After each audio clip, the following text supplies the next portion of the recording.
Bismillahirrahmanirrahim. Assalamualaikum warahmatullahi wabarakatuh.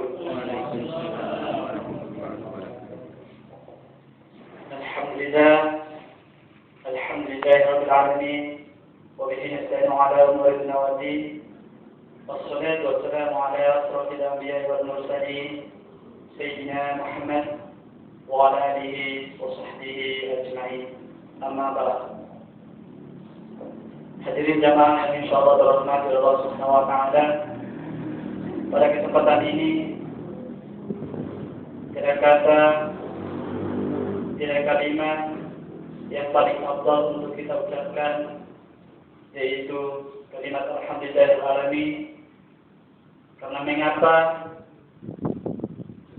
Itu berarti kita senantiasa mensyukuri segala apa yang Allah berikan kepada kita. Hadirin jamaah yang insyaallah dirahmati dan dimuliakan Allah Subhanahu wa taala.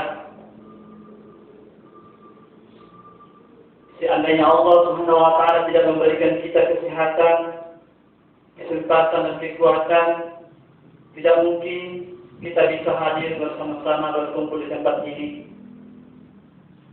Olehnya itu sangat perlu kita mensyukuri apa yang Allah berikan kepada kita. Banyak saudara-saudara kita yang di luar sana ingin merasakan kesehatan seperti apa yang kita rasakan. Namun Allah berkehendak mereka hanya di tempat berbaring. Jangankan makan dan minum, dia bertahan hidup hanya menggunakan alat diangkut. Jadi sangat penting bagi kita untuk berterima kasih, mensyukuri segala apa yang Allah berikan kepada kita.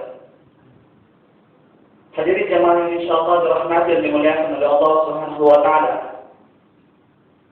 Mari kita senantiasa mencurahkan salawat dan salam kepada junjungan Nabi Muhammad sallallahu alaihi wasallam. Karena mengapa? Dialah manusia yang diutus oleh Allah Subhanahu wa taala di kaum ini sebagai pembawa rahmatan lil alamin bagi seluruh umat manusia. Hadirin jamaah yang insyaallah dirahmati dan dimuliakan oleh Allah Subhanahu wa taala. Sebelum saya lanjut, terlebih dahulu ada beberapa hal yang saya ingin sampaikan bahwa saya berada di sini, saya berdiri di sini bukan berarti saya ingin menggurui. Akan tetapi saya berada di sini dan berdiri di sini hanya semata-mata sebagai mahasiswa yang sedang belajar untuk menyampaikan pesan-pesan agama agar supaya nantinya saya memiliki keterampilan dalam menyiarkan agama Islam. Hadirin jamaah yang insyaallah berhormat dan dimuliakan Allah Subhanahu wa taala.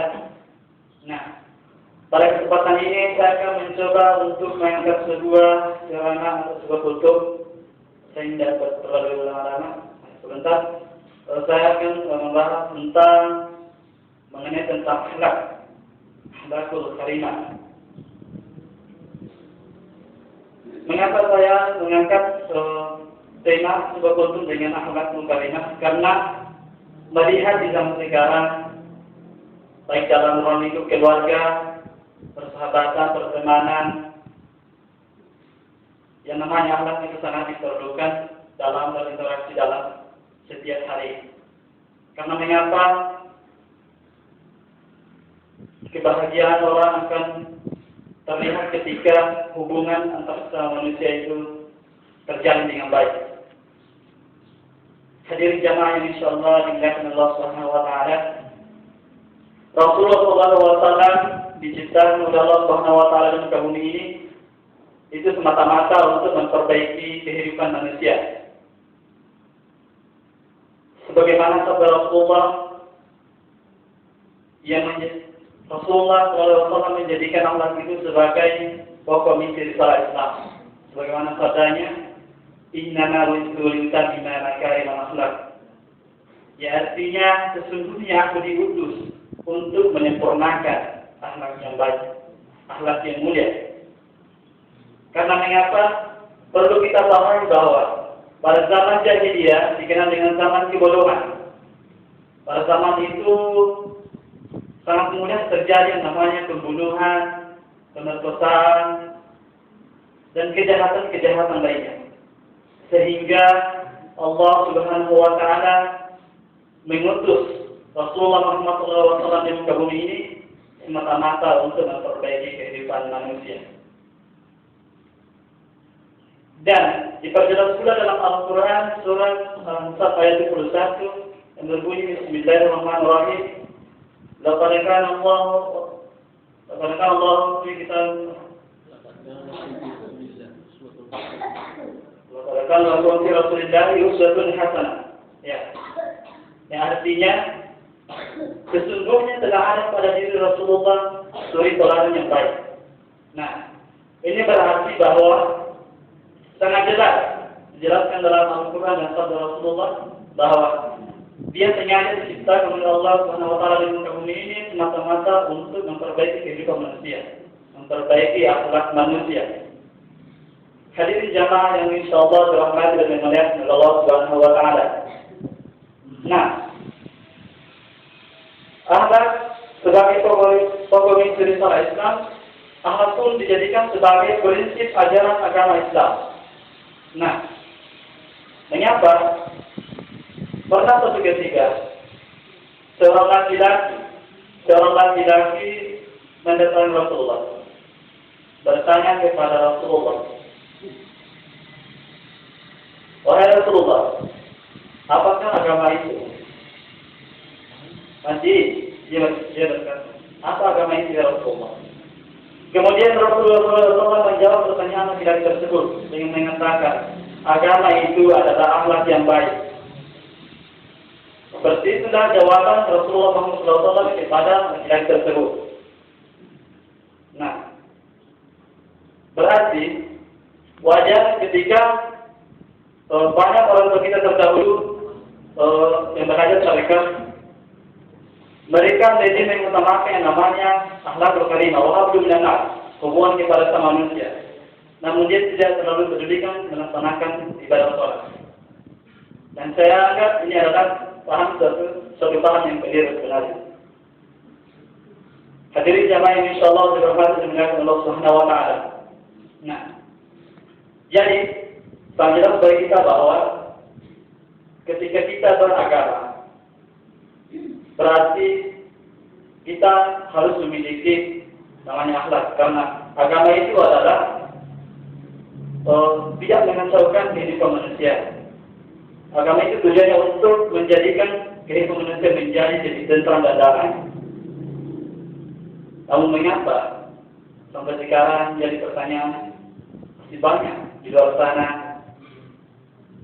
ya saling bertengkar, bahkan antar sesama Islam sendiri. Nah, dan perlu kita tahu bahwa begitulah kehidupan. Namun tetap yang namanya kebenaran akan selalu ada. Nah, hadirin jamaah yang insyaallah dirahmati dan dimuliakan Allah Subhanahu wa Ta'ala. Selain dari pokok inti dan prinsip, dan untuk melihat atau mengukur kualitas iman seseorang itu kita dapat lihat melalui dengan tingkah laku atau perbuatan seseorang tersebut. Karena mengapa? Tingkah laku orang itu bisa dinilai. Dan melalui tingkah laku itu kita bisa menilai kualitas iman seseorang. Sejauh mana ia mengaplikasikan apa yang diperintahkan oleh Allah Subhanahu wa Ta'ala. Dan kemudian akhlak itu merupakan salah satu buah ibadah. Iya. Mengapa saya katakan? Karena sangat jelas dikatakan dalam agama, wa aqim shalah. Inna sholata tanha 'anil fahsya'i wal munkar. Ya, artinya dirikanlah sholat. Sesungguhnya sholat itu dapat mencegah perbuatan keji dan munkar. Jadi, ketika kita melaksanakan ibadah dengan khusyuk, berarti ya kita percaya orang itu akan senantiasa terjaga oleh ibadahnya. Iya. Orang itu akan senantiasa mengaplikasikan yang namanya nilai-nilai atau ajaran-ajaran agama Islam. Seperti itu. Hadirin jamaah yang insyaallah dirahmati oleh Allah Subhanahu wa taala. Dan perlu kita pahami bahwa Allah Subhanahu wa taala sangat membenci orang-orang yang memiliki sifat-sifat yang buruk. Contohnya, memiliki sifat kesombongan. Banyak di antara kita sebagai manusia yang hanya memiliki beberapa jabatan, harta, sudah kelihatan kesombongan. Padahal itu tidak mesti kita sombongkan. Karena mengapa? Itu semua adalah pemberian Allah Subhanahu wa taala. Sebagaimana dijelaskan dalam Al-Qur'an surah Al-Isra, "Wala tamshi fil ardi marahan." Dan jangan kalian berjalan di muka bumi ini dengan sombong. Iya. Apa perlu kita sombongkan? Padahal itu semua adalah milik Allah. Allah hanya menitipkan kepada kita. Nah, menjadi pelajaran bagi kita adalah coba kita perhatikan ketika ada sosok bayi yang dilahirkan oleh seorang ibu.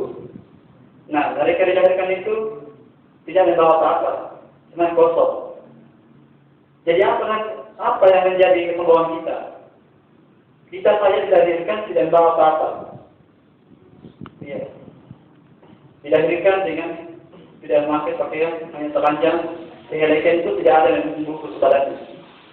Jadi itu adalah merupakan salah satu pelajaran bagi kita bahwa kita tidak perlu menemukan diri. Karena mengapa itu adalah sebuah titipan dari Allah Subhanahu wa taala dan ketika Allah menghendaki dia akan mengambilnya kembali. Hadirin jamaah yang insyaallah dirahmati dan dimuliakan Allah Subhanahu wa taala. Sebagai kesimpulan dari ceramah singkat ini adalah marilah kita senantiasa meningkatkan kualitas iman kita kepada Allah Subhanahu wa taala. Marilah kita memperbaiki hubungan kita kepada sama manusia dan kepada Allah Subhanahu wa taala. Wa hablu minan nas wa hablu min Allah. Dan ini yang paling terpenting.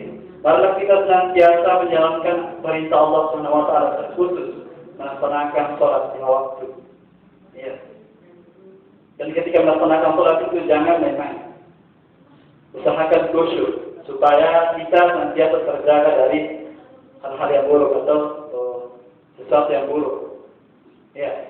Apabila ada mungkin di sini apabila ada kesalahan itu datangnya dari diri pribadi sendiri.